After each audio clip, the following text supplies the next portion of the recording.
గుజరాత్లో ఉన్న సోమనాథ్ దేవాలయాన్ని ప్రభాస తీర్థం అని కూడా అంటారు. ఇది అరేబియా సముద్ర తీరాన ఉంది. దీనిపైన మహమ్మద్ గజని దాదాపు 17 సార్లు దండయాత్ర చేశారు. సోమనాథ్ ఆలయంలో ఎన్నో రహస్యాలు ఉన్నాయి. వాటిలో ఒకటి ఈ ఆలయంలో ఉన్న బాణస్తంభం, ఏరో పిల్లర్. దానిపైన సాంస్క్రిట్ లో ఒకటి రాసి ఉంది. దాని అర్థం ఏంటంటే, ఆ స్తంభం దగ్గర నుండి సముద్రం లాస్ట్ పాయింట్ ఎక్కడో దక్షిణాన ఉన్న అంటార్కిటిక్ ఖండం మధ్య వరకు భూభాగం అనేది ఉండనే ఉండదు. మొత్తం సముద్రమే ఉంటుంది. ప్రపంచంలో మొట్టమొదటి మ్యాప్ లో అసలు నార్త్ పోల్, సౌత్ పోల్ అనేవి లేనే లేవు. అలాంటిది మన పూర్వీకులు ఎలాంటి డ్రోన్ టెక్నాలజీ లేకుండా సౌత్ పోల్ గురించి ఎలా వివరించారు? అది కూడా సంస్కృతంలో. అసలు అప్పటికే భూమి గుండ్రంగా ఉందని ఎవరికీ తెలియదు.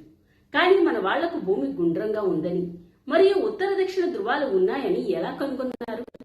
దీని వలన మన పూర్వీకులకు ఖగోళ శాస్త్రం పైన ఎంత గొప్ప జ్ఞానం ఉందో మనకి స్పష్టంగా తెలుస్తుంది.